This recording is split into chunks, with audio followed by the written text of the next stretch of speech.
Bueno, el licenciado Edgardo Melgar le saluda a Jackie Redondo. Hoy tenemos un último programa 30-30 de 2024 con mucho que analizar. Ponga mucha atención porque esta es nuestra agenda que usted sé que va a estar atenta y atento esta próxima hora y media, en donde vamos a hablar sobre Estados Unidos incluye a 3 nuevos hondureños en la lista Engel, una magistrada de la Corte Suprema de Justicia, una abogada privada y el exsecretario de la Presidencia, Eval Díaz. Magistrada de la Corte Suprema de Justicia asegura que es una injerencia de Estados Unidos haberla incluido en la lista Engel. También tendremos el análisis del economista Roberto Lagos sobre el aumento de las tasas de interés por deslizamiento, entre otros temas. Y la inclusión en la lista Engel no es por consideraciones políticas, afirma Estados Unidos. En exclusiva para 30-30 habla el obispo emérito Juan Ángel Garachana y aboga por el empleo y el diálogo. Fatídicos accidentes de motos en el país siguen enlutando a los hondureños. Esta es nuestra agenda del último programa de 2024 de 30-30. Vamos a iniciar. El Departamento de Estado de los Estados Unidos en las últimas horas ha revelado una nueva lista con nuevos actores involucrados en actos de corrupción y antidemocráticos. Entre ellos hay 3 hondureños, una magistrada de la Corte Suprema de Justicia. Veamos. La sección 353B del informe requiere la presentación de un informe que identifique a las siguientes personas extranjeras que el presidente haya determinado que han participado a sabiendas, 1, en acciones que socavan los procesos o instituciones democráticos, 2, en corrupción significativa y 3, en obstrucción de investigaciones sobre tales actos de corrupción en El Salvador, Guatemala, Honduras y Nicaragua, incluidos los siguientes: corrupción relacionada con contratos gubernamentales, soborno y extorsión, facilitación o transferencia de las ganancias de la corrupción, incluso mediante lavado de dinero, y actos de violencia, acoso o intimidación dirigidos a investigadores de corrupción gubernamentales y no gubernamentales. En Honduras, los señalados son Sonia Marlina Dubón, magistrada de la Corte Suprema de Justicia adscrita a la Sala Constitucional, socavó los procesos democráticos al utilizar sus poderes oficiales para socavar el Estado de Derecho.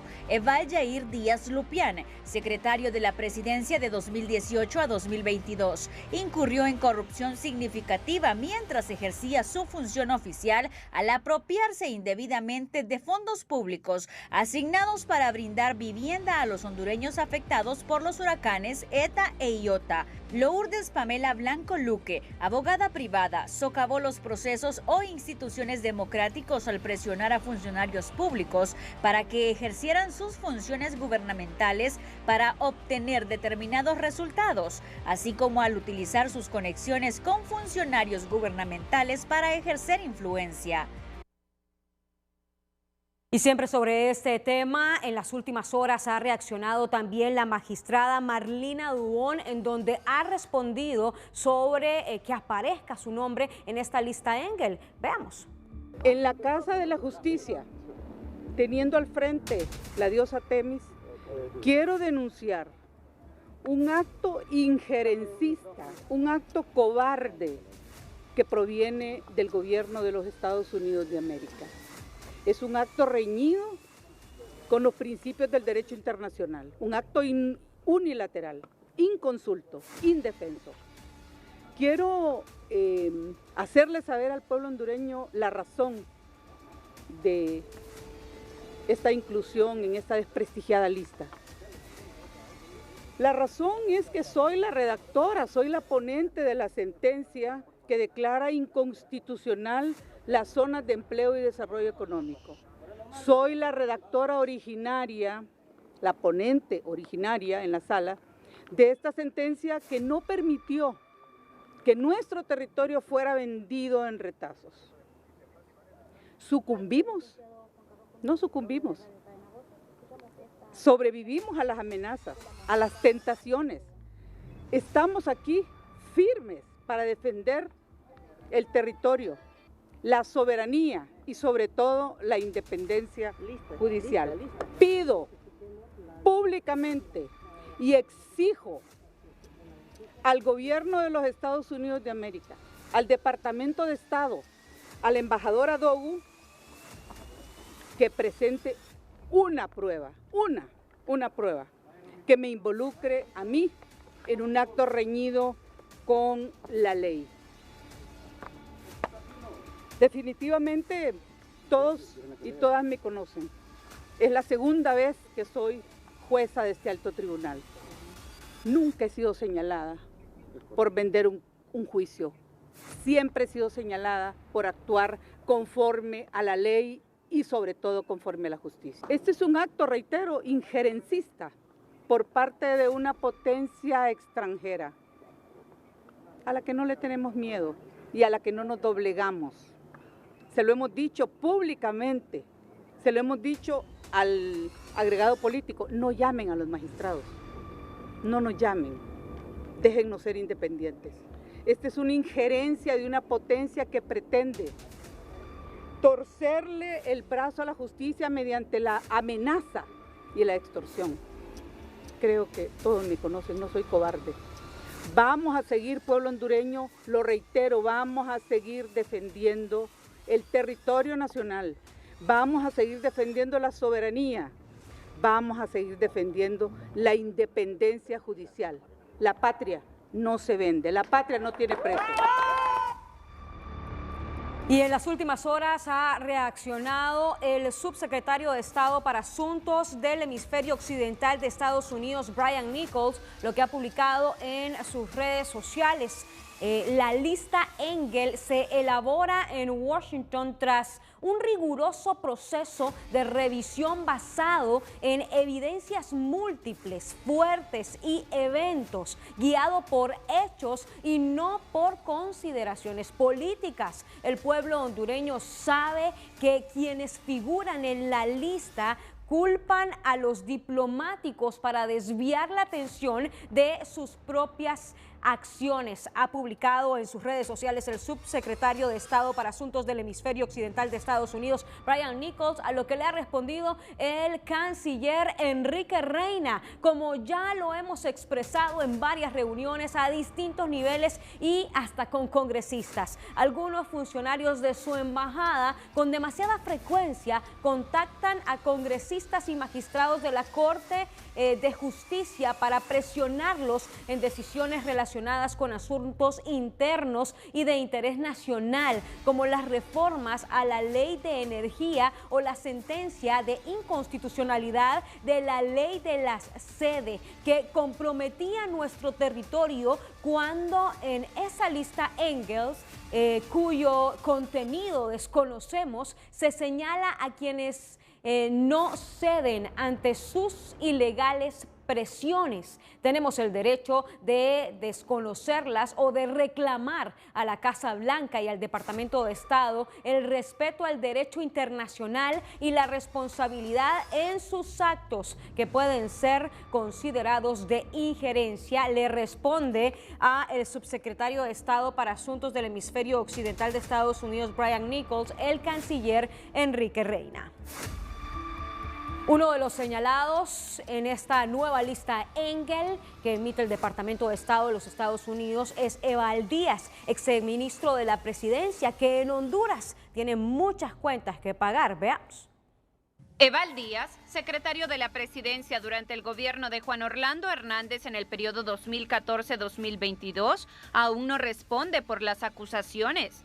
El 30 de julio de 2024, el Ministerio Público presentó una acusación contra el exministro y otras 14 personas acusadas por delitos de corrupción, asociados a un proyecto destinado a proporcionar viviendas a más de 10,000 familias afectadas por los huracanes Eta y Iota. Implicó un perjuicio al Estado de más de 294 millones de lempiras.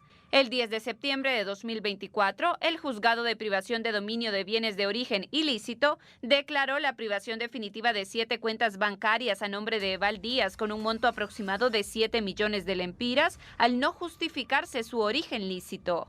Hoy, 27 de diciembre de 2024, el Departamento de Estado de Estados Unidos lo incluyó en la lista Engel, que señala a personas involucradas en actos de corrupción o que socavan procesos democráticos en Centroamérica. Según el informe, Díaz incurrió en corrupción significativa mientras ejercía su función oficial al apropiarse indebidamente de fondos públicos asignados para brindar vivienda a los hondureños afectados por los huracanes Eta y Iota. Eval Díaz reside en Nicaragua desde 2022, país que le otorgó la nacionalidad tras finalizar su mandato en Honduras. Las autoridades hondureñas han emitido órdenes de captura a nivel nacional e internacional en su contra, además de alertas migratorias para evitar su fuga. Francis Espinal, Noticieros Hoy Mismo.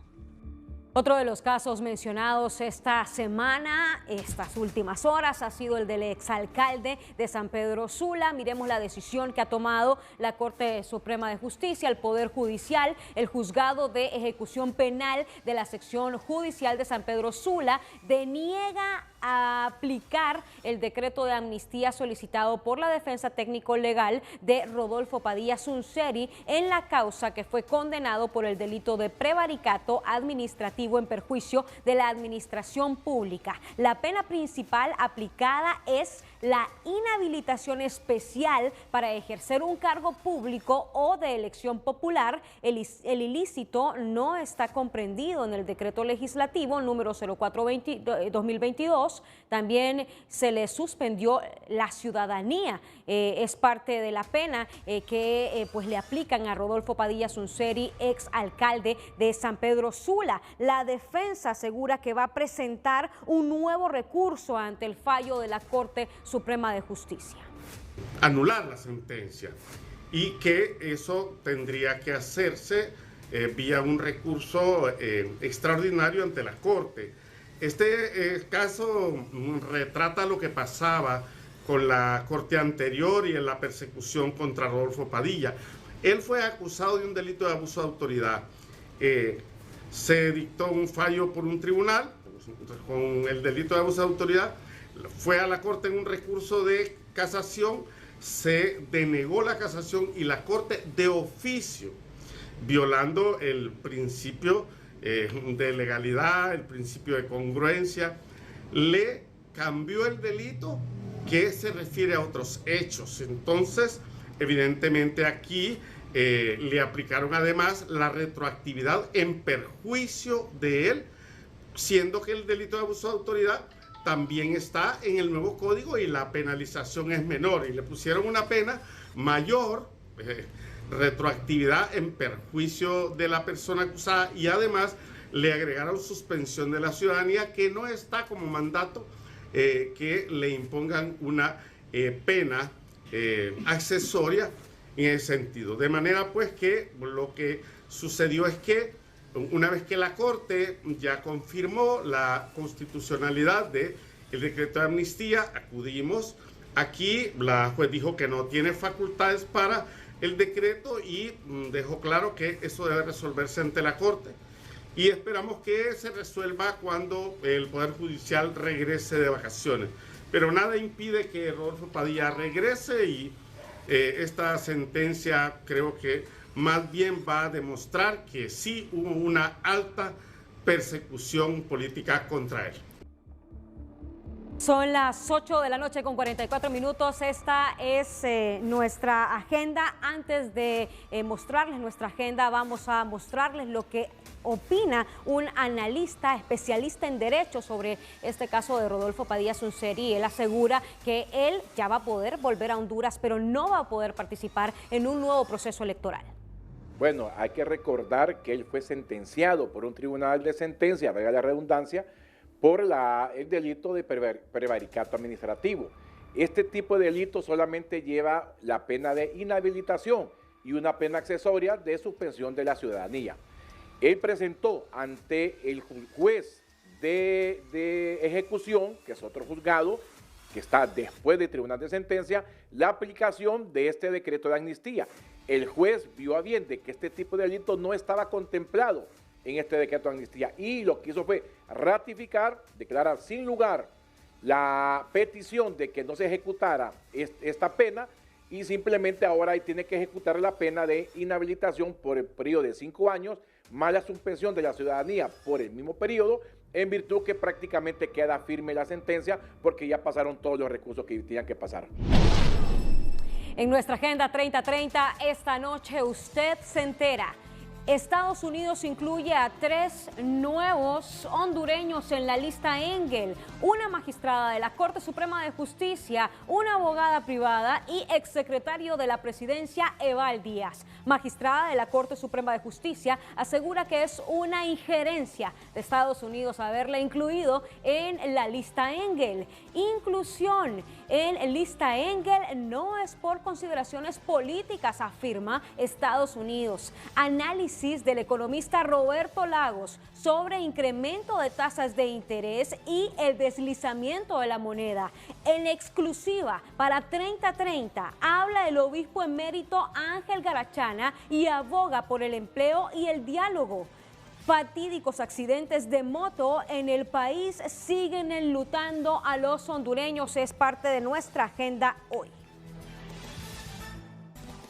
Y vamos a darle la bienvenida desde los Estados Unidos. Está con nosotros Roberto Lagos, analista económico. Roberto, gracias por estar con nosotros en nuestro último programa de 2024.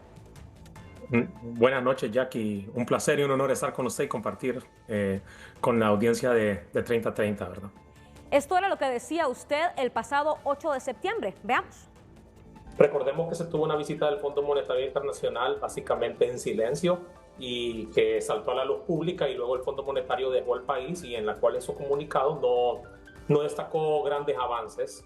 Y luego obviamente la presión política de lo que se vive actualmente, sumado al hecho de que el ministro de Finanzas está a punto de cerrar su gestión, ¿verdad? Recordemos que él va a tomar en el Consejo Nacional Electoral. Obligaron a las autoridades a realizar un viaje a Washington, D.C. para poder negociar con el fondo, y en el cual los 3 puntos claves, como usted los menciona, ¿verdad?, son el retraso cambiario, es decir, le voy a llamar deslizamiento del tipo de cambio, ¿verdad? El segundo punto es el incremento de la tasa de política monetaria y resolver el tema de subasta. O sea, esos fueron los 3 puntos a los que se acordaron, dado que hay ciertas metas indicativas que no se cumplen, como por ejemplo la acumulación de reservas. Positivo, porque uno siempre tiene que hacer el balance positivo y negativo. Como hondureño, uno siempre debe estar contento que se aprueben las revisiones del acuerdo con el fondo. Qué bueno que finalmente las autoridades mostraron un poco de racionalidad económica. Sin embargo, siempre uno tiene que tener en cuenta que las medidas a destiempo tienen consecuencias sobre el hondureño de a pie, ¿verdad? Esas consecuencias de las medidas a destiempo que tienen un impacto del hondureño de pie es el análisis que vamos a hacer hoy con Roberto Lagos, que había Roberto prácticamente anunciado. Esta es una crónica de una muerte anunciada, Roberto, y vamos a empezar con el tipo de cambio, porque estamos alarmados. 25.50, ese va a ser el tipo de cambio que esto va a impactar muchísimo a los hondureños. Jackie, qué bien guardadas tenía esas declaraciones, ¿verdad? Recuerda cuando me decían que estaba mintiendo al respecto, ¿verdad? O sea, el tiempo, qué bueno que el tiempo da la razón. Mire, con respecto al tipo de cambio, Jackie, yo pienso que este es sencillamente una corrección del retraso cambiario. Las autoridades, dada su mala política monetaria por terquedad, decidieron fijar el tipo de cambio. Con la fijación del tipo de cambio se dio una pérdida importante de reservas internacionales, ¿verdad? En los primeros 2 años, 7 meses del gobierno se perdieron alrededor de 2.000 millones de reservas por diversos mecanismos. Uno fue por haber mantenido fijo el tipo de cambio, y a partir de septiembre, para lograr el acuerdo con el fondo, ¿verdad? Se hace esta corrección. Si usted observa, los datos muestran que ese deslizamiento, ¿verdad?, del tipo de cambio a partir del mes de septiembre a la fecha ha sido de 62 centavos, por eso nos encontramos en 25.50, y en el año de aproximadamente 72 centavos, ¿verdad? Es decir, interanualmente. Esto es para poder lograr que la economía hondureña tenga un tipo de cambio de acuerdo a las condiciones de mercado. Lamentablemente nuestra economía es de sesgo importador, ¿verdad? Por lo tanto, a nosotros nos toca hacer este deslizamiento utilizando este mecanismo de crawling peg. El problema está en la génesis, en la terquedad de no haberlo hecho de forma más progresiva. Me imagino que a muchos hondureños este cambio, ¿verdad? Este deslizamiento durante los últimos 4 meses, ¿verdad? Les afectó mucho su bolsa. Si usted tenía algún tipo de préstamo en dólares o algún pago en dólares, 62 centavos definitivamente que en 4 meses se sienten en la bolsa de cualquier hondureño. Y ahora esperemos que el próximo año las autoridades hayan aprendido la lección, dejen de experimentar con la política monetaria y entonces esperemos un deslizamiento de acuerdo a las condiciones de la economía hondureña y que sea más gradual, ¿verdad? En el sentido de que sea ese deslizamiento realizado a lo largo de un año, pero no en 4 meses, donde básicamente afectó y estamos en 25.50, cuando, si usted recuerda las declaraciones, decían que era mentira, que no se habían comprometido con ningún tipo de deslizamiento, y ahora los datos nos demuestran lo contrario, ¿verdad? 4 meses después, ahorita para el cierre, en este momento para el cierre del año 2024, Jackie. Roberto, las cifras son drásticas, Roberto, y también impactan en la gente que tal vez quiera comprar una vivienda, que tal vez cotizó una vivienda por cierta cantidad de dólares y después incrementa bastante el presupuesto de esta familia. Hemos visto cómo el cambio de dólar al empira, esto está corriendo fuerte. ¿Cuándo vamos a sentir que baja? ¿O vamos a seguir corriendo y esto va a llegar a 27 lempiras? No, mire, primero tenemos que, las autoridades tienen que dar certeza en primer lugar. Yo pienso que no es una labor de Roberto Lagos, sino que las autoridades tienen que comunicar de forma creíble de cuánto esperan o cuál es la meta de deslizamiento que esperan el próximo año, si va a ser entre 2 a 3%. El problema es que no es lo mismo deslizar entre 2 a 3% en 4 meses a deslizar entre 2 y 3% en un año, ¿verdad? Entonces, en estas últimas semanas se vio el ajuste al que se comprometieron con el fondo. O sea, no cumplieron con ninguna de las metas del fondo. Porque si usted lee el acuerdo con el fondo, no se cumplió con la acumulación de reservas, no se cumplió con el tema de la reducción de pérdidas del ENE, o sea, no se cumple con ninguna de las metas indicativas. Entonces, a cambio, se tienen que hacer estos ajustes, ¿verdad? Y esperemos que ya a partir del próximo año este deslizamiento sea menor. Siempre se va a deslizar la moneda. Decir que no se va a deslizar, cualquier autoridad que le diga eso tiene que entender que no conoce la realidad del país en el cual nosotros importamos la mayoría de nuestros bienes. En las últimas semanas el deslizamiento semanal anduvo por el orden de los 5 centavos semanales. Esperamos que ya para el próximo año se normalice y sea de aproximadamente 1 centavo semanal, lo que le da aproximadamente 52 centavos en el año. Pero obviamente el golpe se sintió y estos son los costos de los que hablamos, ¿verdad?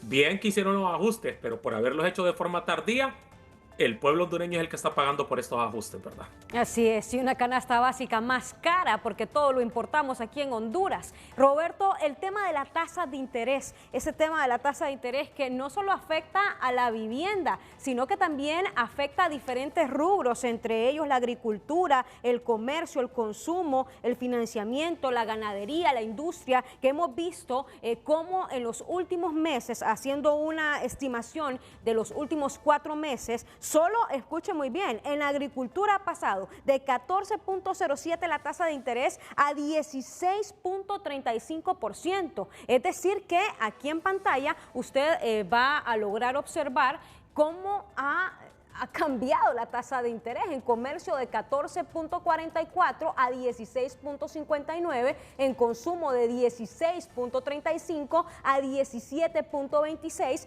en financiamiento de exportación de 13.46 a 16.19, en ganadería de 16.60 a 18.26, en industria de 12.76 a 14.22, en pesca de 13.53 a 18.04 y en servicios de 13.66 a 17.02. Lo ponemos porque no solo es la vivienda la que está viéndose impactada con el incremento de la tasa de interés, Roberto. Y solo un tema, Jackie, esos datos seguramente son de agosto de 2024 a noviembre. Si pone usted los datos de enero, le aseguro que el salto es mucho más grande. Entonces, solo para corrección, los datos que usted bien mostró son de agosto a noviembre de 2024, es decir, de los últimos 4 meses, como usted bien lo menciona. Entonces, estamos viendo incremento de las tasas de interés, esto sobre operaciones nuevas. ¿Qué significa esto? Significa que si un hondureño va al banco, esas son con las tasas de interés a las cuales va a sacar un préstamo, ¿verdad? En los distintos sectores. Entonces, usted, como bien lo menciona, no solo es en el sector vivienda, sino que lo estamos observando en todos los sectores productivos. ¿Qué es lo que ocurre con esto? tasas de interés más altas significa menor inversión por parte de las empresas significa menor generación de empleo.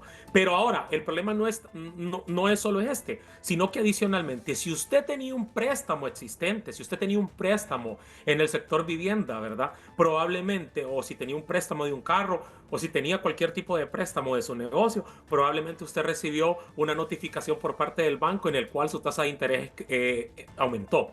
Esto es lo que se conoce el incremento de tasa de interés sobre operaciones existentes, sobre saldos, ¿verdad? Entonces, básicamente no solo es para las operaciones nuevas sobre saldos, también para las personas que tenían sus préstamos. Y entonces aquí estamos viendo, este es el otro costo que está pagando el pueblo hondureño, ¿verdad? Este incremento. Y esto viene, Jackie, por una mala coordinación de política monetaria. Hay una pésima coordinación de la política macroeconómica en sus dos instrumentos principales. Yo sé que probablemente muchas veces esto suele sonar técnico, pero hay dos instrumentos que se pueden utilizar. El primero que debería de utilizarse es la tasa de política monetaria y el secundario es el encaje. En Honduras se utilizó al revés. Se utilizó primero el encaje y luego se utilizó la tasa de política monetaria y por eso estamos viendo que estos incrementos, tanto en el encaje como la tasa de política monetaria, nos están dando estas tasas de interés que hacen que el costo del dinero para el hondureño de a pie el costo del dinero sea más elevado para el hondureño de a pie. Roberto, y tengo que decir el tema político electoral, porque estamos entrando ya a un año político electoral y recordamos que en los últimos días la presidenta Xiomara habló sobre el tema del subsidio para las 15,000 familias que habían sacado préstamo de vivienda. ¿Esto resuelve el problema de las tasas de interés o no? No va a resolver el problema. Qué bien por las 15,000 familias que van a recibir el subsidio, pero las tasas de interés seguirán altas, ¿verdad? Y más bien, dar ese tipo de subsidios, la evidencia lo muestra, genera incentivos perversos. A mí me da mucho pesar que las autoridades del gabinete económico nuevamente se pongan a experimentar con medidas populistas, ¿verdad? Entendemos el racional que es tratar de ayudar a las personas que tuvieron el incremento, pero las tasas de interés seguirán altas. Entonces, ¿qué va a pasar una vez que se dé el subsidio? ¿Qué van a hacer? ¿Van a dar otro nuevo subsidio? No podemos estar utilizando recursos, ¿verdad?, de nuestro presupuesto o recursos de Banco Central, ¿verdad?, que se encuentren dentro de Banprovi para estar dando subsidios. Entonces, esto no va a resolver el problema, las tasas de interés seguirán altas y a menos de que se haga un ajuste de tipo monetario, porque lo que están tratando de hacer en este momento es, con medidas populistas, tratar de resolver un problema que es eminentemente monetario, ¿verdad? Entonces, no va a tener impacto. Y además, solo se están enfocando en el sector vivienda, ¿verdad? Pero la pregunta es, ¿y todos los demás sectores productivos del país? Lo que usted muestra, agricultura, ganadería, financiamiento de la exportación, comercio, industria. ¿Qué va a pasar con todos esos sectores? Ellos no van a tener acceso. Y mire cómo usted bien lo toca. O sea, un tema de tasas de interés es un tema delicado al momento de irse a un momento electoral por un tema de votantes, ¿verdad? Bueno, y es que hemos tocado dos temas que impactan a usted, que me impactan a mí, que nos impacta a todos nosotros, hablando del tema de cambio de tasa cambiaria y el tema de tasa de interés y el tema de subsidio, porque todo subsidio tiene que salir de algún lado. Y usted hablaba en marzo sobre que colocarían un bono soberano y daba la proyección de cuánto iba a ser colocado ese bono soberano, entre 600 y 800 millones. ¿Qué podemos opinar sobre este tema de la deuda que se adquiere con la adquisición de este bono soberano? Una gran pregunta. Pucha, guardó todos mis tweets de este año, Jackie. No, básicamente el tema ahí es que se colocó deuda de 700 millones de dólares. Debe ser muy importante transparentar para que se va a utilizar. Sería lamentable, ¿verdad? Sería lamentable que este bono soberano sea utilizado para pagar gasto. Sería lamentable, porque estos recursos deben ser enfocados a temas de inversión, ¿verdad? Entonces, creo que sería importante saber para qué se van a utilizar los recursos. Todo recurso de financiamiento, ya sea de bono soberano, bono temático en este punto, debe ser utilizado para tema de inversión. Si lo están utilizando para tema de gasto, realmente no cuadra, ¿verdad? Se nota que no están aprendiendo las lecciones y los errores que cometieron otros gabinetes con los recursos de bonos soberanos. Segundo punto. Históricamente, Y usted puede revisar mis declaraciones. Yo siempre critiqué la colocación de bonos soberanos porque básicamente eso solo es tratar de resolver un problema de forma transitoria. Pero eso no va a resolver los problemas que tenemos dentro de la economía de nuestro país. Y mucho se criticó las tasas de interés. Bueno, este gobierno ya colocó un bono soberano a tasa de interés de tarjeta de crédito. Aunque me digan de las condiciones de mercado, es inaceptable que hayan colocado un bono soberano a tasa por encima de 8%. Inaceptable. Contaban con acuerdo con el fondo, contaban con las medidas aplicadas, tenían que haber negociado mejor en los mercados internacionales para colocar un bono a menor tasa de interés. Es una tasa de interés elevada, es el segundo bono soberano con la tasa de interés más alta de la historia de Honduras que ha colocado, ¿verdad? Y entonces básicamente lo que está pasando es que están colocando deuda más cara cuando en el pasado se colocó a menor tasa de interés. Entonces es como pagar deuda más cara es como pagar deuda más barata con deuda más cara. Entonces definitivamente mal trabajo del gabinete económico durante estos 3 años. A mí lo lamento mucho decirlo, pero han hecho una pésima labor desde el punto de vista de comunicación hasta el punto de vista de la utilización de los instrumentos de política monetaria, y eso es lo que estamos viendo. Ese reflejo de todas las distorsiones que ellos generaron, ahora quieren venir y los quieren resolver. Se cayeron las reservas, están colocando bonos soberanos para tratar de resolver el problema de forma transitoria.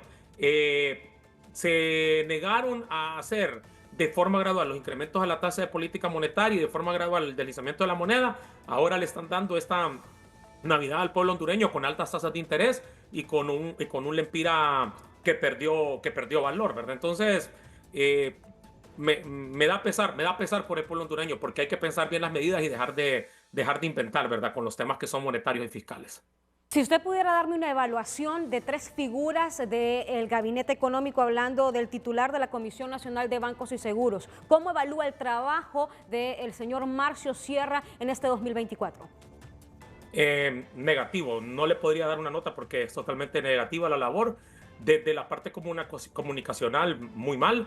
No hay ninguna reforma de eficiencia del sistema financiero, eficiencia y competencia del sistema financiero, ¿verdad? Y finalmente un tema que va más allá es el tema un poco de que los funcionarios, y en específico este funcionario, es demasiado soberbio. Entonces, para mí la calificación sería negativa. ¿El titular de finanzas? Mire que en el caso del ministro Duarte, pues él solo tomó recientemente la labor de la Secretaría de Finanzas. Puede implementar las cosas que le piden que le implemente. Realmente yo creo que él no tiene ningún nivel de decisión, injerencia en cuanto a las decisiones técnicas. Sin embargo, si uno va a tomar ese tipo de cargos, tiene que estar preparado para ese tipo de cargos. Entonces, yo le daría una calificación de 4, inclusive 5 de 10, ¿verdad? Pero es más que todo porque es muy reciente en el cargo. ¿Y la presidenta del Banco Central de Honduras?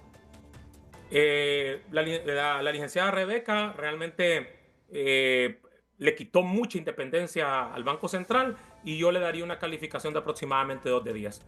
Realmente después de 3 años han quedado a deber y las condiciones del país no son las mejores. Yo pienso que el pueblo hondureño lo siente. Por más que me digan que la economía hondureña crece a tasa de 3.5%, realmente ya sabemos dónde está concentrado todo ese crecimiento, ¿verdad?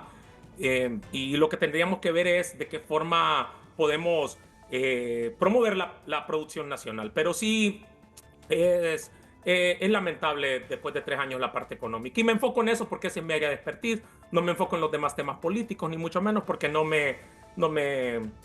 son mi área de experiencia. ¿Y cuáles son las perspectivas de Roberto Lagos para Honduras en materia económica en 2025? Mire, yo siempre he dicho que básicamente ya el desorden monetario ya medio lo trataron de corregir, pero está teniendo los golpes sobre la población. Yo pienso que el próximo año el golpe va a venir por el lado fiscal. ¿Y dónde lo vemos? Por ejemplo, el uso de subsidios para tratar de resolver un problema monetario. El tema del presupuesto, estamos viendo grandes divergencias dentro del Congreso, ¿verdad? Para poder realizar cambios importantes dentro del presupuesto, pero generalmente lo que nos demuestra la evidencia es que viene por el lado, los problemas en el último año de gobierno vienen por el lado fiscal. Entonces, ¿a qué se refiere, Roberto? Perdón que lo interrumpa. ¿Van a incrementar los impuestos? No, por el lado fiscal me refiero que hay un uso excesivo del gasto, un incremento del gasto por temas de campaña, ¿verdad? Entonces, habrá que ser muy cuidadosos de estar dando vigilancia al tema de los subsidios, cómo se entregan, los temas de transparencia en esa área serán importantes.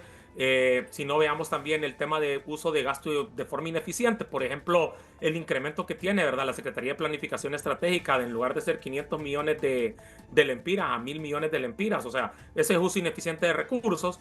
Entonces, todo lo que sea orientado a inversión, bienvenido sea, pero todo lo que es orientado generalmente a temas de subsidios que no sean bien focalizados no tienen buen impacto. Y los subsidios, y el pueblo hondureño lo tiene que entender, los subsidios son importantes cuando son focalizados. Yo estoy de acuerdo que los subsidios tienen que ser utilizados para proteger a los más vulnerables. Roberto, pero cuando se utilizan subsidios de forma generalizada, Jackie, perdón, lo que ocurre es que eso es pan de hoy, hambre de mañana. Los subsidios, alguien tiene que pagar la cuenta en algún punto, ¿verdad? Bueno, y hemos visto ese fuego cruzado prácticamente entre las autoridades de Estados Unidos y Honduras. ¿Y cuál es la lectura que nos da este próximo 20 de enero? Ya entra una nueva administración, la administración Trump. ¿Qué deben de hacer las autoridades de gobierno por el tema económico del país con el aliado y el socio comercial más importante de Honduras? Bueno, se verá un cambio total de relación. Yo creo que en su punto lo dije, que personas como Marco Rubio y Mauricio Claver Querón van a tener roles importantes, y sí se mira un cambio importante en la dinámica de la relación entre Honduras y Estados Unidos. Será difícil en pronosticar en cuáles serán las áreas más importantes, cuáles serán las áreas de interés, pero siempre el tema de migración irregular es un tema que, por ejemplo, en Estados Unidos lo toman muy en cuenta, y es un tema que la administración Trump tomará muy en cuenta. La administración Biden tuvo una lógica de tener una relación de muy buena comunicación, ¿verdad? No creo que la administración Trump sea tan tolerante. Bien, muchas gracias, Roberto Lagos, por darnos estos tiempos, este momento y por analizar diversos temas que impactan al hondureño de pie. Muchas gracias por haber estado también con nosotros en este 2024. No, gracias a ustedes, un placer, un feliz año nuevo al pueblo hondureño, y esperemos que las autoridades tomen las mejores decisiones para el pueblo hondureño. Y mucho más importante, los costos, las tasas de interés pueden impactar una elección electoral, ¿verdad? Que la gente esté viviendo costos muy importantes en temas de tasas de interés. Bien, muchas gracias al analista económico Roberto Lagos por habernos atendido desde los Estados Unidos. Vamos a una pausa, y el tema político electoral es también el tema del momento, y ha sido el tema del momento en los últimos meses. Tenemos toda la información del censo y la biometría cuando regresemos de la pausa. En las últimas horas, las autoridades del Consejo Nacional Electoral han dado a conocer cuál va a ser el censo de personas que va a estar ya habilitado para participar en las elecciones primarias e internas. Vamos a escuchar a la consejera presidente Cosette López. Desde la Secretaría General hemos remitido a todos los partidos políticos y pues hemos culminado con esta etapa, por decirlo así. Este censo responde a lo que teníamos como base hasta el 24 de noviembre, de conformidad con la ley que había sido remitido por el Registro Nacional de las Personas, y sufrimos un incremento de más o menos 697,000 personas. Así que, bueno, bastante trabajo que hubo para poder hacer la depuración, y estamos bastante contentos con poder tener ya el listado definitivo de electores, y pudimos realizar la asignación respectiva de lo que constituye un censo, ¿verdad? Que es poder tener una línea, un centro de votación y todo esto que también en fechas anteriores se realizó. Es decir, más de 600,000 personas están habilitadas en comparación a las últimas elecciones que se realizaron. Le voy a decir el número, de hecho se cerró en 5.879.639 electores. El aumento exacto es de 697.203 electores nuevos. Así que con bastante satisfacción, porque se proyectaba más o menos la incorporación de 700,000 personas como nuevos electores, y tenemos 697,000, lo cual dice que hubo un enrolamiento bastante alto, y que además estas personas van a poder concurrir a las urnas en las próximas elecciones el 9 de marzo de 2025. Sí, culmino con una consulta más que todo por fechas. Las personas, los nuevos electores que cumplen años del 8 de marzo para atrás y que no están en el censo, ¿podrían estar habilitados o aquí se cerró el...? Bueno, de hecho hay previsiones para este tipo de cosas. Hay previsiones que dicen que hay personas que van a poder hacer el enrolamiento 6 meses antes, cuando para la fecha pudieran estar habilitados. Igual existe para las épocas de elecciones generales, así que sí hay previsiones legales para las personas que para la fecha de las elecciones ya van a haber cumplido la edad. Y lo mismo ocurre con las personas que quieran participar y que no hayan cumplido la edad que les permite ser candidatos, así que esa previsión ya está cubierta. Igualmente recuerdo que para el mes de enero ya se va a dar inicio de la fecha de las campañas electorales, así que vamos a estar listos para esta etapa que también va a dar comienzo. ¿La fecha exacta, recuerdan? Es 60 días antes de los comicios, así que es el 8 de enero, así que iniciamos con una nueva etapa. El 10 de enero los partidos políticos además deberán estar remitiendo sus comisiones departamentales y municipales, así que vamos a estar esperándoles.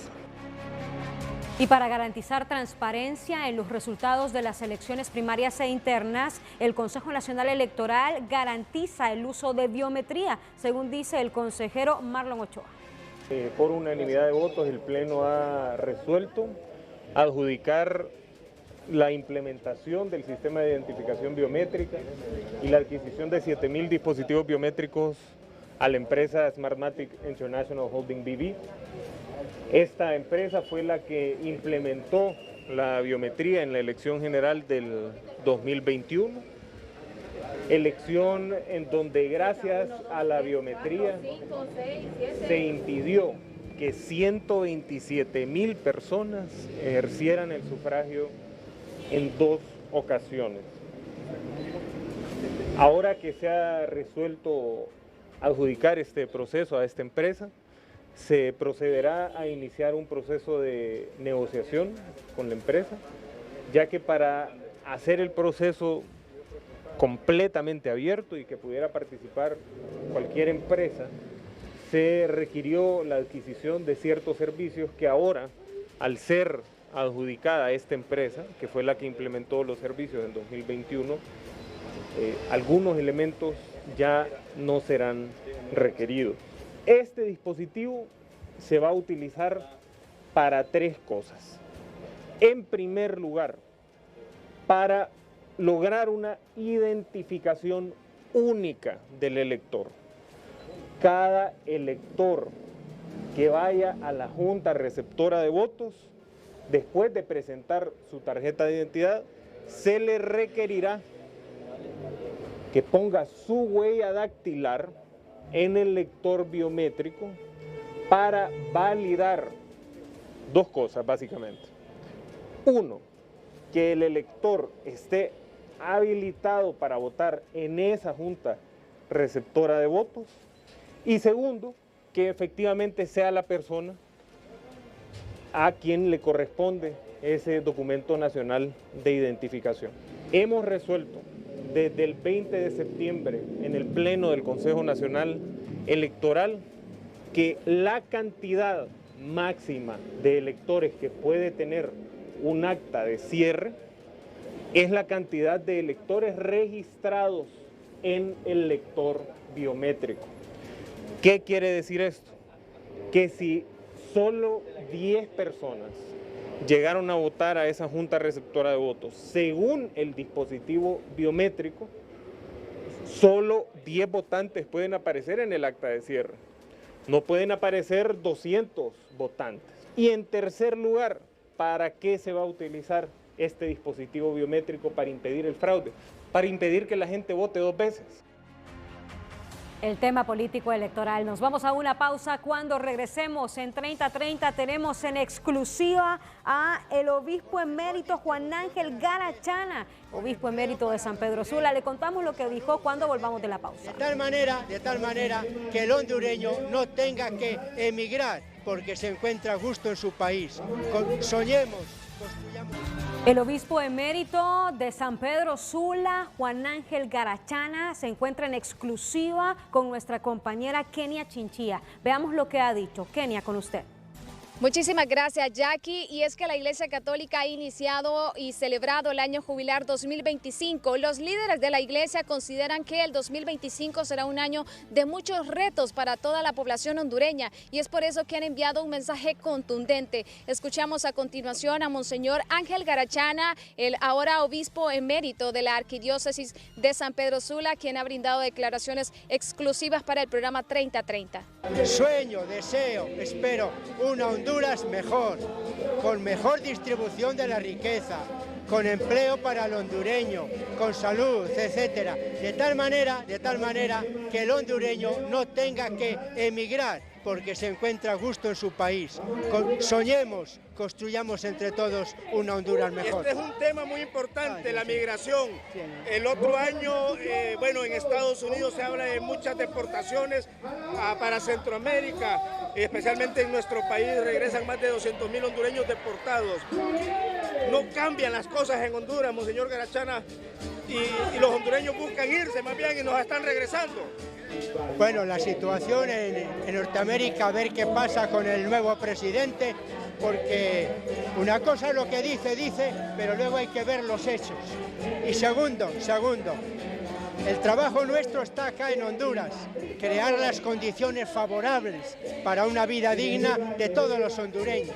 Condiciones favorables de trabajo, de salud, de educación, etcétera, de tal manera que cada vez sean menos los que tengan que salir del país. Pero el hondureño no sigue creyendo y mejor busca nuevos horizontes. Se va de Honduras, se va a Estados Unidos por un sueño americano y no el hondureño. Pues quizá la razón de fondo es porque no hay esperanza, porque sobre todo los jóvenes miran hacia el futuro y le ven oscuro. No tienen una esperanza de una vida mejor en Honduras. Yo creo que eso es una responsabilidad grave de nuestras autoridades. Crear motivos y razones reales de esperanza para nuestro pueblo. Monseñor, el otro año elecciones en Honduras. Proceso interno y posteriormente proceso general. ¿Qué espera usted de la clase política hondureña? Yo llevo muchos años esperando un cambio profundo, una conversión radical. Llevo muchos años esperándola. No veo yo ese cambio, no lo veo. No veo ese cambio. Seguimos con los mismos, de un color o de otro, pero prácticamente seguimos en situaciones muy semejantes. ¿Han traicionado al pueblo estos políticos? Yo veo que no son fieles a la misión propia de los políticos, que es buscar el desarrollo integral del pueblo, no buscar los propios intereses.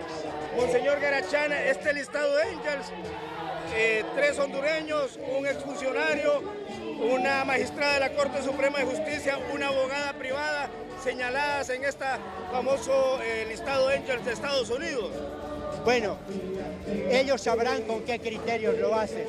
Yo no tengo datos para juzgar a las personas que han sido puestas en nuestra lista. Estados Unidos sabrá qué razones tienen. Nuestras autoridades ya han indicado que no aceptan ese listado porque lo hacen ellos desde sus criterios.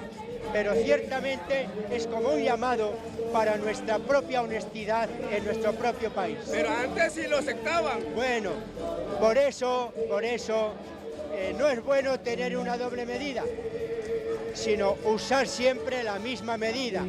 Lo que estaba mal con ellos, los anteriores, si yo hago lo mismo también está mal.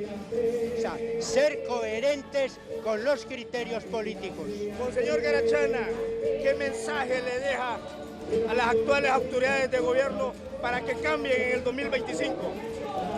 A ver, yo espero, he deseado un estilo de gobierno en Honduras más dialogante, más trabajar juntos.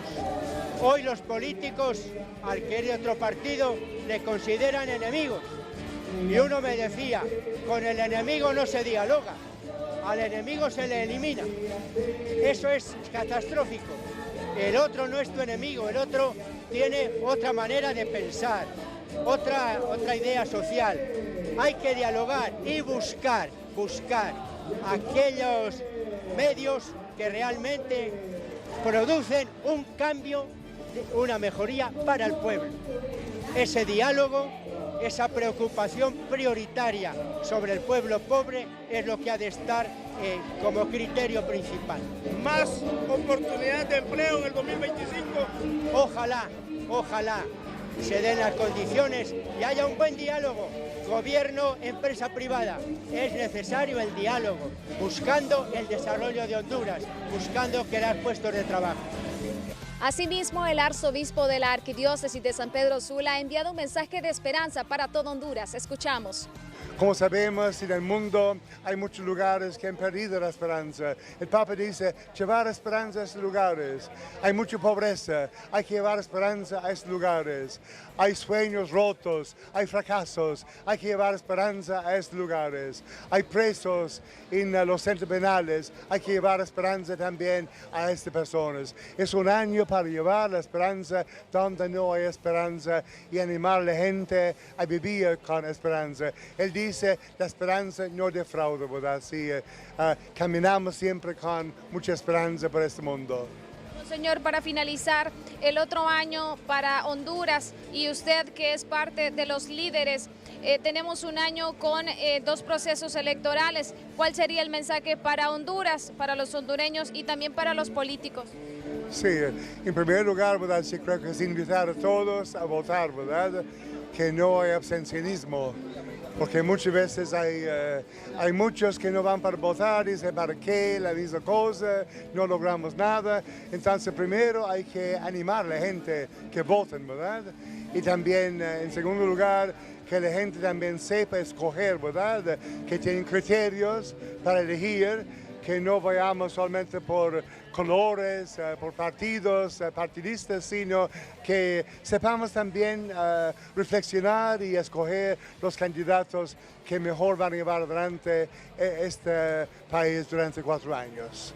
Y las personas que van a ser elegidas por la votación popular, que cumplan también con ese mandato de Dios. Claro, sí, porque sabemos que durante la campaña electoral hay muchas promesas vacías, ¿verdad? Hay políticos que prometen mucho, pero después ya no cumplen, ¿verdad? Entonces pedimos también que haya seriedad en los políticos, que lo que van a cumplir, que traten también de lo que prometen, que traten también de cumplir en la vida de los políticos aquí en Honduras. Porque si no, ¿para qué sirve, verdad?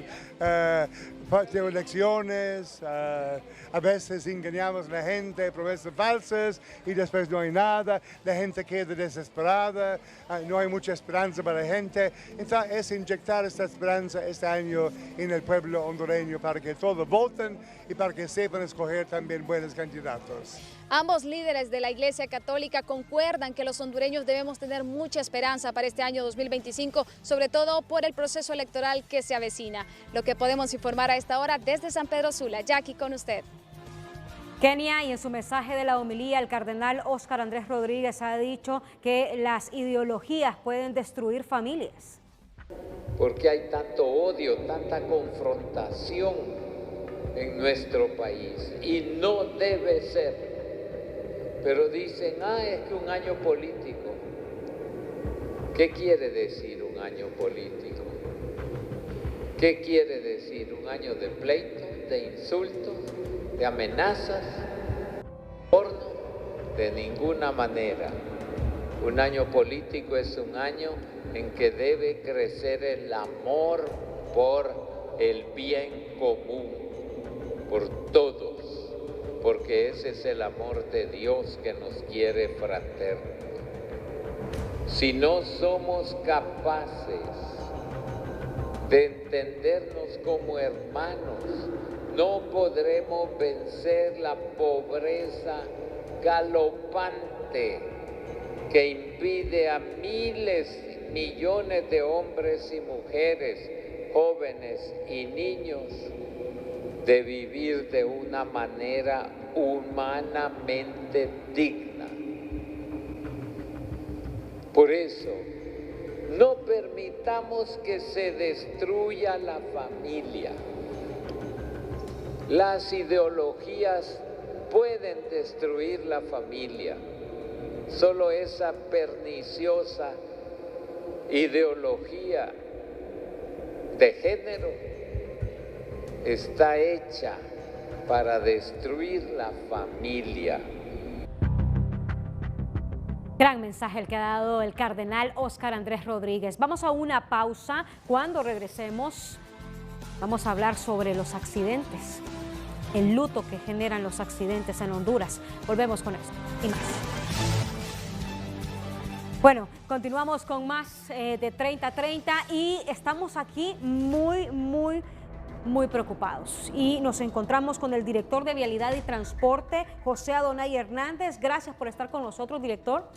Gracias a ustedes por darnos estos espacios, importante para nosotros porque el abordaje de la siniestralidad vial debe de ser intersectorial. Uno de los sectores importantes donde generan conciencia y responsabilidad para la ciudadanía son los medios de comunicación, y es así pues que nosotros agradecemos estos espacios para en este fin de año, aun y cuando los números son positivos en relación a tener una reducción en cuanto a víctimas de fallecimiento por siniestros viales, no es suficiente porque no debemos de tener en un número alto, sino reducirlo. Es más, nuestras autoridades, desde la Secretaría de Seguridad, la Policía Nacional, el señor director, están preocupados porque los fallecimientos por otros hechos violentos pues están reduciendo, y nosotros pues estamos quedando a la saga, y es importante entonces que nosotros consideremos también esta parte. Es una pandemia ya considerada a nivel mundial, son 1.9 millones de personas que fallecen. Honduras y la región no es la excepción, y el tema, como usted lo señala acá en el programa de las motocicletas, los conductores de motocicletas, nosotros registramos que están vinculados a los hechos en un 70%, y de ellos el 40% lamentablemente fallece. Es lamentable, es lamentable. También se encuentra con nosotros Darwin Hernández de CIAT. Bienvenido. Sí, muy buenas noches, Jackie. Gracias al pueblo hondureño, gracias por esta oportunidad. Como bien lo decía mi general, pues muy importante la campaña que ustedes realizan en estos medios de comunicación para crear conciencia vial, para poder llegar y decir qué se debe y qué no se debe hacer al momento de transcurrir por las vías, de transitar por las vías en Honduras. El problema que tenemos, como ya bien lo dijo mi general, la conducción en motocicleta nos está dejando cualquier cantidad de muertos a diario, 3, 4 motociclistas fallecidos. ¿Al día 3 a 4 motociclistas fallecen? Fallece, sí, por andar, como le digo, el promedio en Honduras son 5 muertos fallecidos por accidente de tránsito, 3 de ellos motociclistas. Debemos de tomar conciencia y debemos de ser bastante activos en este aspecto. Principalmente la principal error que cometen los motociclistas, como podemos ver aquí en estos videos, es que adelantan próximos a los cruces. Estos adelantamientos pues terminan en muertes por accidente de tránsito, y debemos de ser conscientes y debemos ser responsables al momento de no excediendo límites de velocidad. La motocicleta es un vehículo liviano, un vehículo fácil de conducir, pero es un vehículo que también no está diseñado para altas velocidades, ni para sobrecargarlos, ni para ahorrar tiempo, sino que para ahorrar dinero. Bueno, decía el director de Vialidad y Transporte que esto es una pandemia, y la cifra que nos revela Darwin de CIAT es 5 muertos, y de los 5 muertos al día, 5 personas mueren por accidente al día. De estos 5, de 3 a 4 están conduciendo motocicletas. ¿Cuántos son los accidentes que se han registrado este año por motocicletas, y cuántas personas han fallecido? Bueno, de hecho que al día de hoy, solo el día de hoy, todos los eventos, y lamentando la pérdida de vidas humanas, han sido motocicletas, para que usted vea que hay días que solo registramos eventos donde participan y están vinculados conductores de motocicleta. Ese es bien trágico en este sentido, y debemos de hacer un llamado a las personas, porque en algunos casos registramos también que son menores, y aquí es donde debe haber una responsabilidad, una conciencia del padre, de la madre, o de aquel que hace el papel o está legalmente como tutor de un menor y cede un vehículo a una persona que no tiene la madurez suficiente para poder transitar y abusa. En estos casos nosotros también hemos tenido mucha denuncia en relación a personas que se agrupan para hacer algunos tipos de maniobra que no están permitidas. Deben de estar en lugares que ya estén diseñados, que tengan toda la seguridad, que cuenten todo ese sistema que les permita a ellos, en realidad, hacer una maniobra de esto, pero que no va a provocar un riesgo más allá de tener una asistencia inmediata, que es otro tema también importante. No tenemos una asistencia inmediata. Alguien hacía una referencia, por ejemplo, en relación a las competencias de carrera a nivel mundial y por qué esos grandes accidentes donde a veces se miraban fatalidad, destrucción del vehículo y todo eso, y aún así el conductor sobrevivía, pero era por la atención inmediata que tiene la víctima en ese caso para poder ser asistido y con todo el equipo. Pues debemos de tener también una asistencia inmediata en este sentido. Bueno, y según el CIAT, ¿cuántas son las personas que lamentablemente han muerto por accidente de motocicleta en el 2024? Sí, déjeme decirle ya que sí tenemos una reducción bastante significativa en comparación al 2023. Hay 220 fallecidos menos que en todos estos últimos 7 años. Hemos sido solo en aumento del 2023 se logró estabilizar, 2024 pues una reducción de 220 menos que ha sido gracias a las campañas. ¿Y cuántos han muerto? Han muerto lamentablemente en lo que va de este año 1.700 hondureños, lamentablemente han muerto en accidentes de tránsito. De estos 1.700 pues el 40% representa a un conductor de una motocicleta. Entonces, como le digo, es bastante la cifra, pero venimos en un proceso de reducción y esperemos que este 2025 sea mucho mejor y que tengamos menos fallecidos por accidentes de tránsito. Déjeme decirle que las campañas, que todos estos accidentes, todos son evitables. Si usted puede ver los videos que se están mostrando aquí en la pantalla, que son producto de la imprudencia, de la negligencia de muchos conductores que con educación, con un poco de orientación, pues pueden ser evitables totalmente estos accidentes de tránsito. Y ya vamos a analizar estos videos, porque también hay que ver cuál es la imprudencia que se cometió por parte del conductor de la motocicleta, porque usted me dice que en este 2024, si bien es cierto, se redujeron las muertes, hay 1.700 personas que lamentablemente han muerto en accidentes. Esto es una pandemia, como lo decía el director de Vialidad y Transporte, 680 son los que conducen motocicleta que lamentablemente este 2024 murieron. ¿Cuáles son las principales imprudencias que se están cometiendo? Son aproximadamente esa cantidad, 600 personas, conductores que están vinculados a la conducción de motocicletas que han perdido la vida lamentablemente,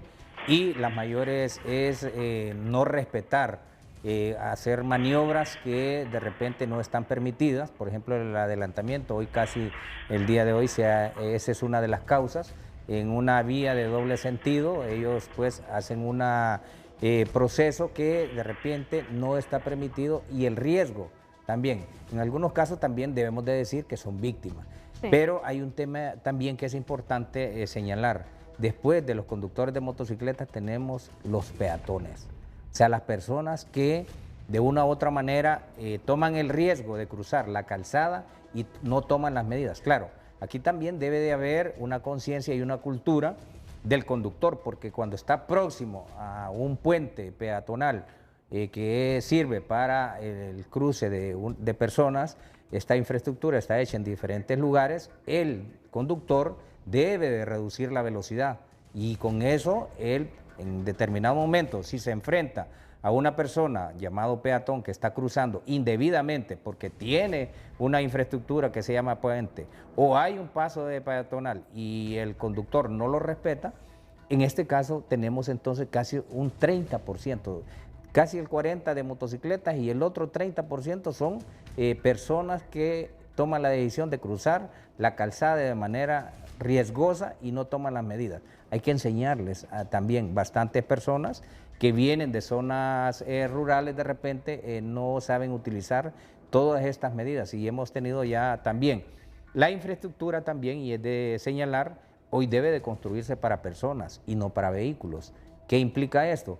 Que cuando se construye debe de sociabilizarse en esa zona, por ejemplo, donde hay poblaciones, donde hay escuelas, donde debe reducirse e imponerse otro tipo de señales que le permita al ciudadano y al conductor tener a la vista que está próximo a una población y desde allí entonces él debe reducir esa velocidad. Bueno, son 1.700 personas las que han muerto en accidentes, el 40% de ellos son motociclistas. Hoy la sala del hospital Escuela está llena de pacientes que pues la sala de emergencia de ortopedia está llena de pacientes porque están con accidentes. Nos vamos a una pausa. Cuando regresemos vamos a analizar cuáles son esos principales errores que se cometen al conducir una motocicleta. Ya volvemos.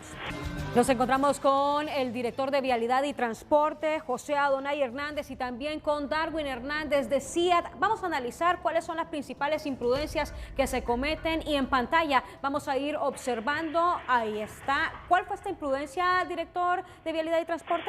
Pues usted observa que él en una calle que es de un solo sentido hace pues un adelantamiento por la derecha y sin tomar las precauciones pues que lleva un vehículo adelante, cuando él debe esperar la línea sucesiva para que ese vehículo pueda. El vehículo está saliendo del... Él está en su derecho. Sí, es que él debe tener él sabe que ya o viene distraído, viene pensando en otra cosa, pero no hace pues la maniobra correctamente de esperar a que el vehículo ya ha tenido más de un 70% de salir y encarrilarse a la vía, a la calzada. Eso implica entonces que el motociclista es imprudente. ¿Por dónde puede rebasar el motociclista?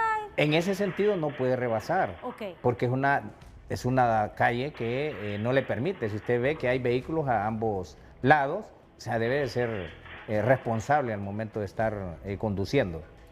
Vamos a ver otro video, Darwin, para que lo analicemos. Mire este video. Este video, pues aquí la imprudencia no es tanto del motociclista, sino que del conductor del vehículo que hace un cambio de carril con el propósito de virar en U, y aquí pues le termina quitando el derecho de vía al motociclista. Entonces por eso se da este accidente de tránsito, por una maniobra de cambio de carril. La ley de tránsito establece que cuando usted va a hacer un viraje, mucho más que va a hacer en U, tiene que ir en el carril más próximo que está a donde va a hacer la maniobra. O sea, en este caso él va por el centro de la calzada y va haciendo una maniobra va a hacer una maniobra de viraje en U, que lo hace de una forma totalmente incorrecta y le quita el derecho de vía al motociclista. No siempre el motociclista tiene la culpa en los accidentes. En este caso puede verse un caso de ejemplo de que también hay conductores que son imprudentes y no hacen las maniobras de la forma correcta. En este caso debió de pegarse a la mediana para hacer la maniobra de viraje en U que pretendía realizar él. Bueno, seguimos viendo imágenes, ahí logramos ver, director de Vialidad y Transporte. Sí, allí el conductor de la motocicleta pues no hace el acto respectivo, que es por diseño vial y que ya debidamente está señalizado ahí. Imagínese ese evento donde pues es lamentable, ¿verdad? La pérdida de la vida humana en ese sentido, porque impacta directo, que ese es el otro tema, impacta directamente sobre el cuerpo. No es igual como el vehículo que impacta pues en laterales o tiene el bumper, que es una defensa, salen las bolsas. La motocicleta no tiene ese tipo de defensas para poder proteger Y es otra de las recomendaciones que se debe tomar muy en cuenta, ya que este es un video bastante ilustrativo.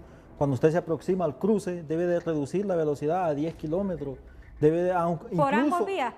Incluso aunque lleve la preferencia usted, debe de reducir la velocidad. Mejor ser precavido. Ser precavido, porque en este caso va a ingresar al cruce y va a una velocidad que no es la prudente ni la razonable, y al momento de tener un accidente de tránsito, pues como bien lo decía mi general, el más afectado en este caso son los motociclistas, que su única protección a veces es el casco, y que en Honduras lastimosamente los cascos protectores que se utilizan son de mala calidad. Usted puede ver en todos los videos, los cascos protectores han salido proyectados.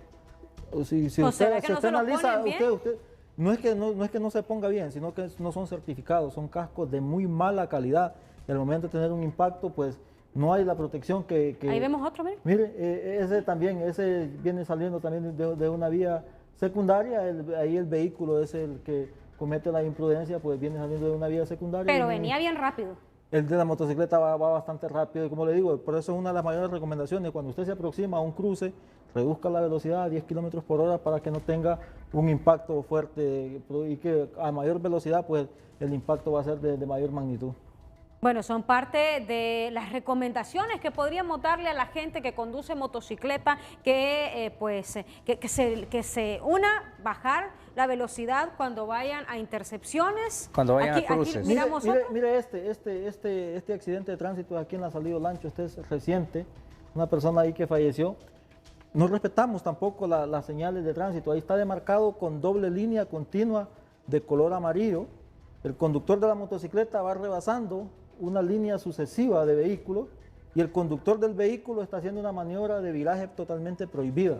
Pero ahí van 2 motocicletas, ¿verdad? No, ¿O una? ahí es la motocicleta con el vehículo.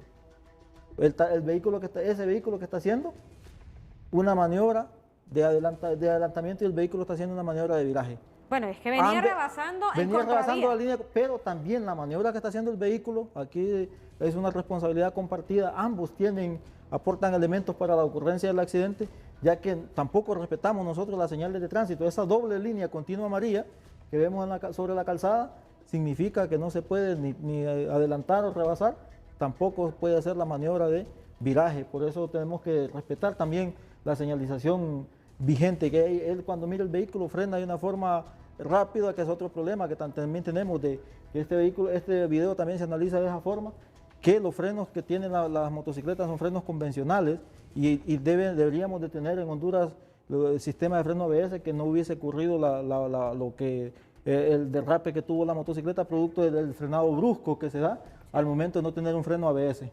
Rebasando contravía con exceso de velocidad, porque obviamente viene rebasando contravía. Y la otra imprudencia del otro conductor que hace un viraje a la izquierda que no está permitido, la señalización. por la señalización que hay horizontal. Ese es otro accidente común, adelantamiento por la derecha. Como estamos viendo, que ya no le adelantan por la izquierda, por el centro de la calzada, sino que también hay muchos conductores que son atrevidos y le adelantan por la derecha.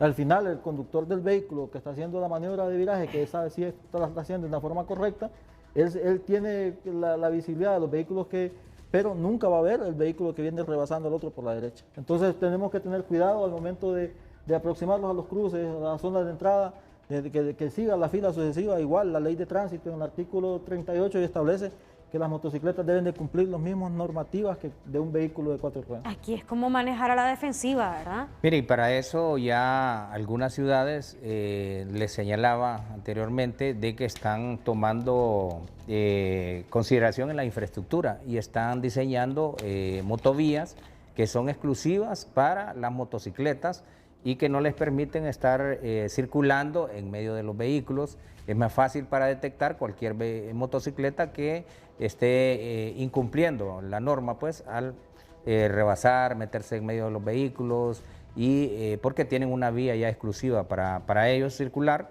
Progreso es una de esas ciudades que he visto que a la calle que sale hacia Tela tienen pues un diseño de estos. Bueno, aquí el mensaje es porque los días donde más se reportan accidentes, Darwin, ¿cuándo son?